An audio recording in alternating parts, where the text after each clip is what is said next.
Osborne Young Reading Series 2 Macbeth, based on the play by William Shakespeare.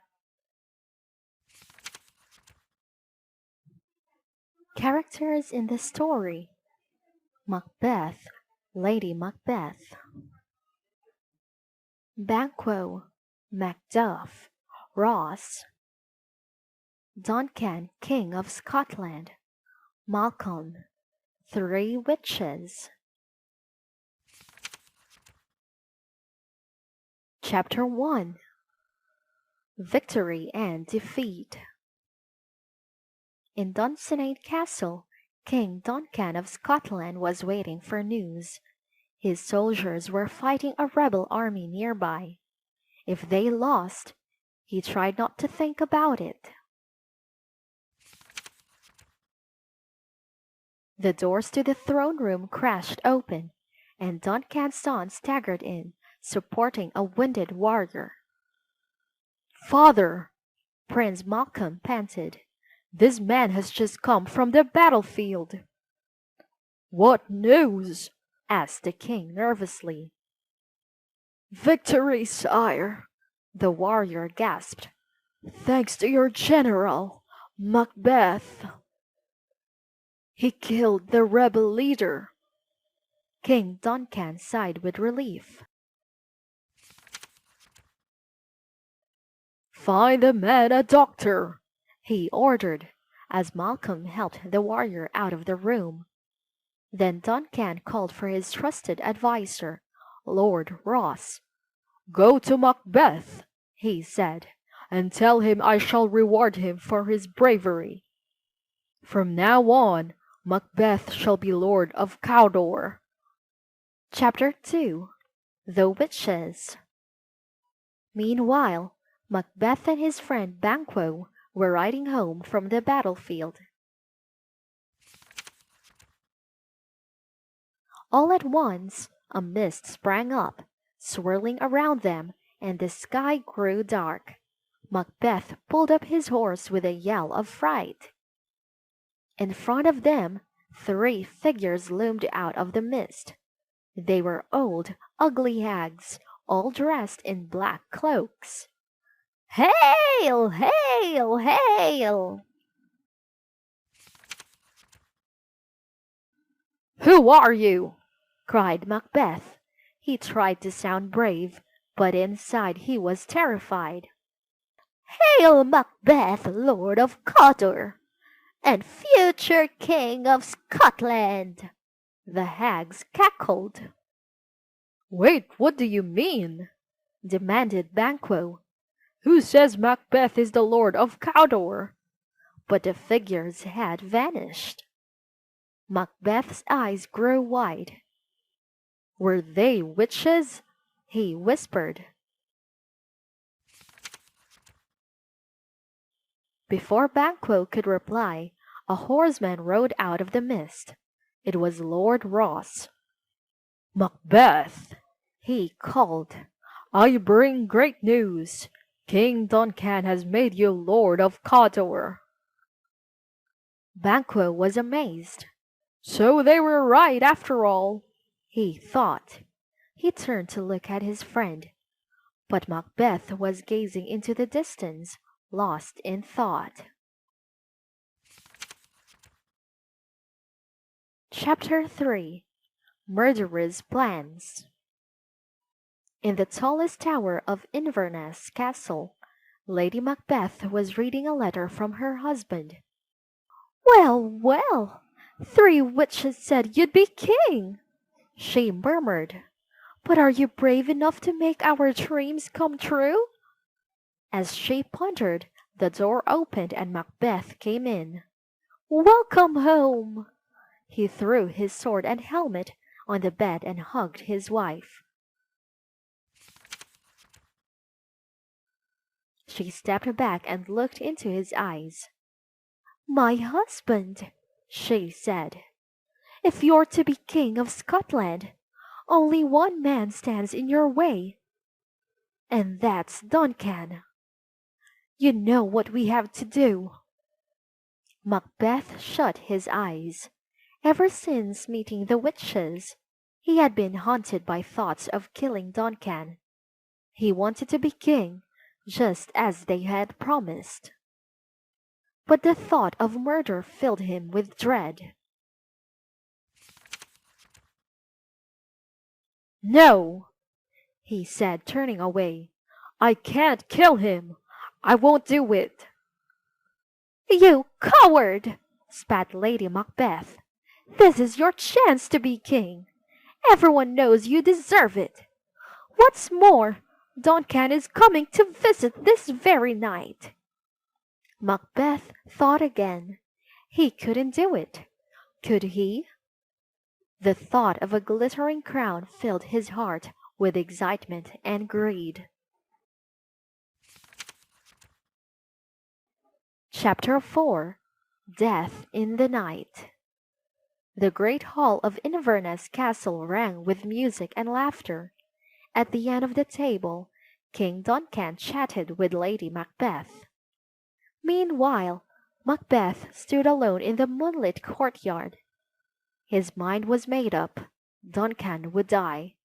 He just wished that it was over and done with.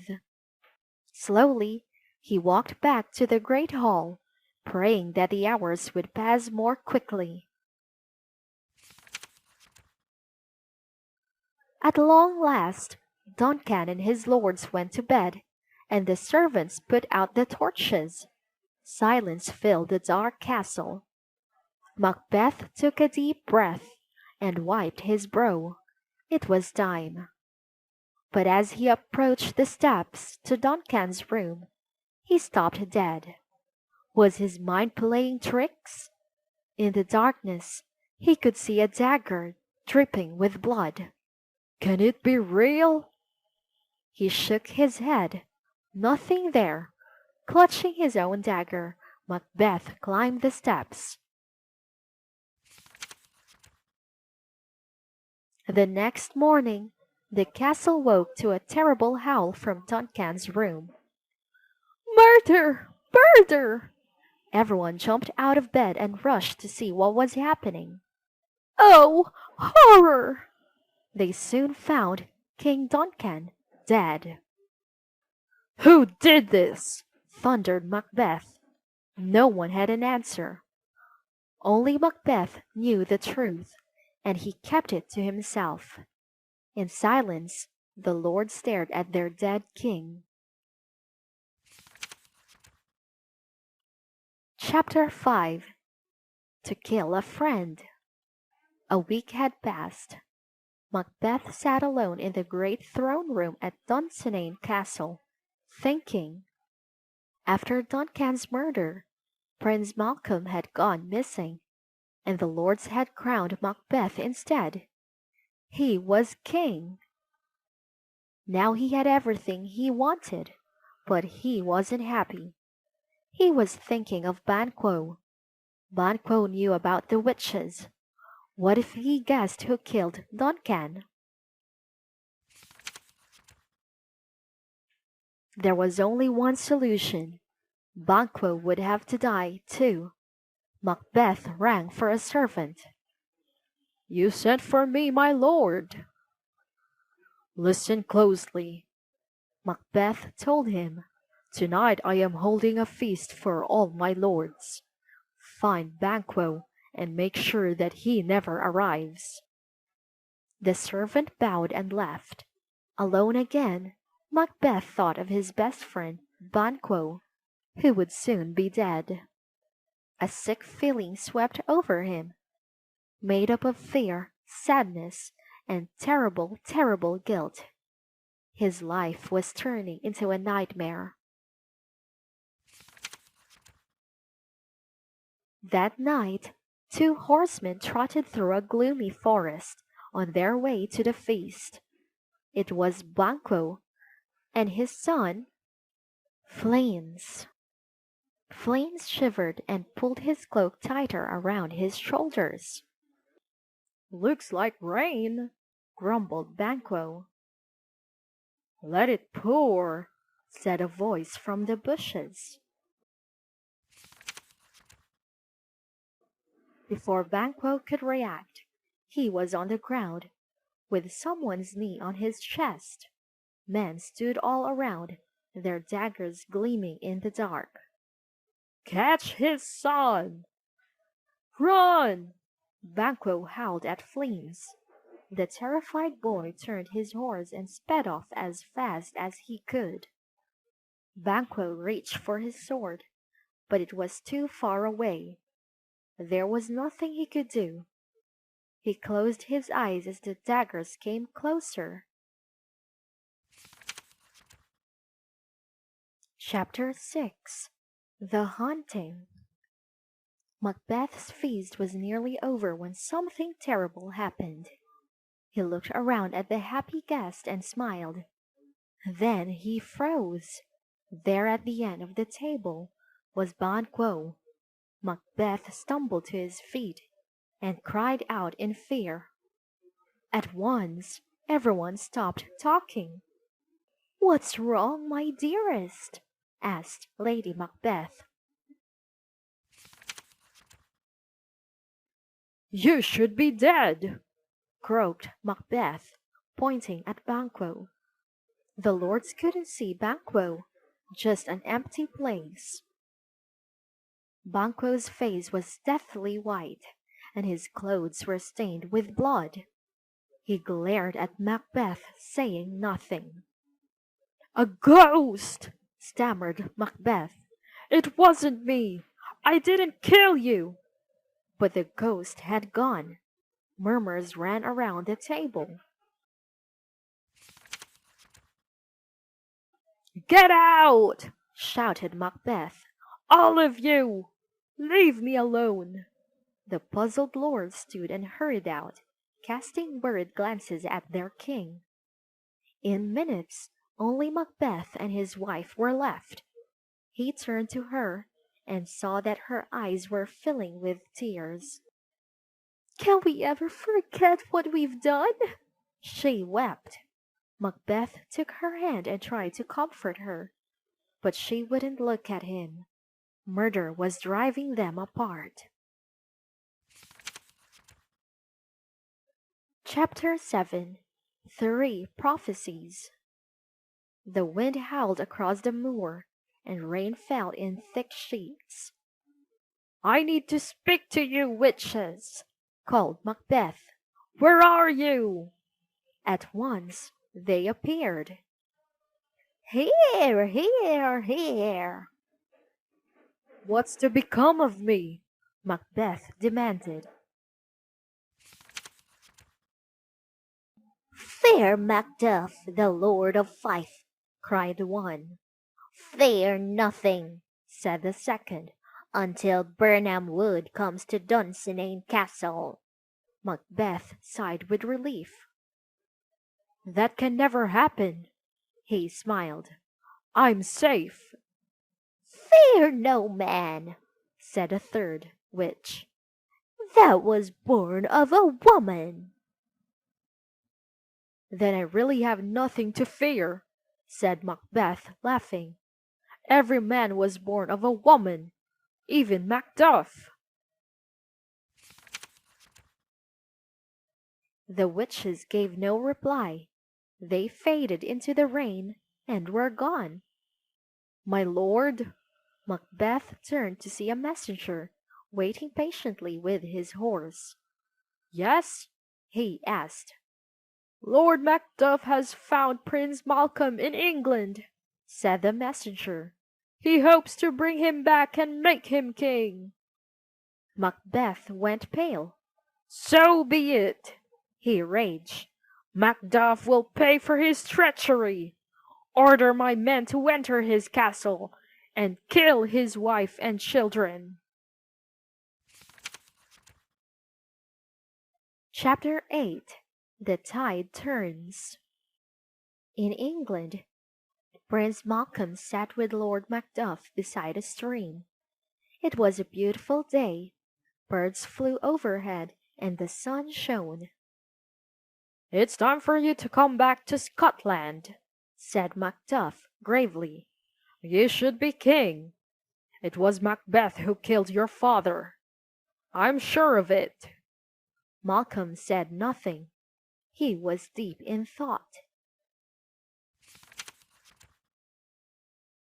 Then his face broke into a smile. He had spotted Lord Ross approaching across the meadow, and he leaped up to greet him. "Lord Ross, my father's friend!" he cried. "What news from Scotland?" But Ross didn't seem happy to see Malcolm. "Lord Macduff, I have something dreadful to tell you," he said. "The tyrant Macbeth has killed your wife and children." Macduff's face twisted with grief and fury. Then he spoke, his voice calm and cold. "Now you see why you must return," he said. "Very well," said Malcolm. "Macbeth must be stopped. Tomorrow we march to Dunsinane." Chapter 9. Macbeth's Last Stand. When news spread that Malcolm was on his way, the lords of Scotland flocked to join him. By now, everyone guessed that it was Macbeth who had killed Duncan. At Birnam Wood, Malcolm halted his army. "Cut branches from the trees," he ordered. "We'll hide behind them when we attack Dunsinane Castle."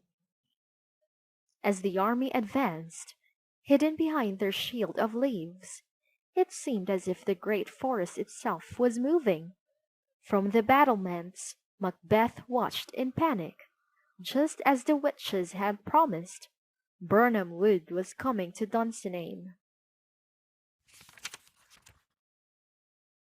A moment later, a horrible scream came from inside the castle, and a servant rushed out, his hands covered in blood. "My lord," he stammered, "it's your wife.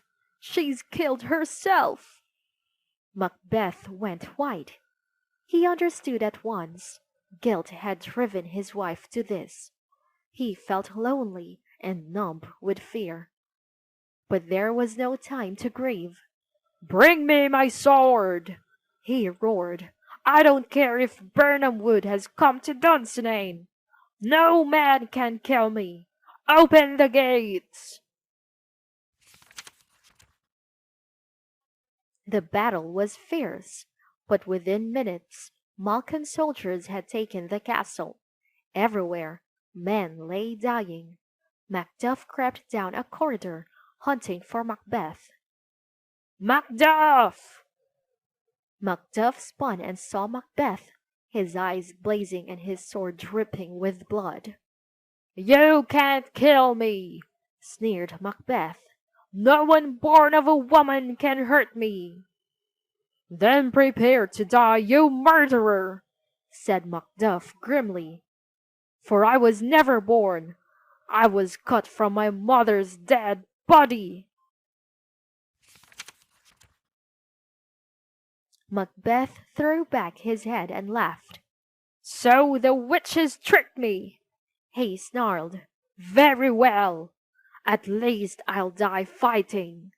And he ran at Macduff. The two men fought like demons. Their swords flashed through the air and clashed against each other. Then all at once, Macbeth slipped. He reached out to steady himself, but it was too late. Macduff's sword was raised, ready to strike. In a moment, the blade came slicing down, and it was all over. "Hail Malcolm, King of Scotland!" Macduff panted. Macbeth lay dead on the ground, where his greed for power had brought him.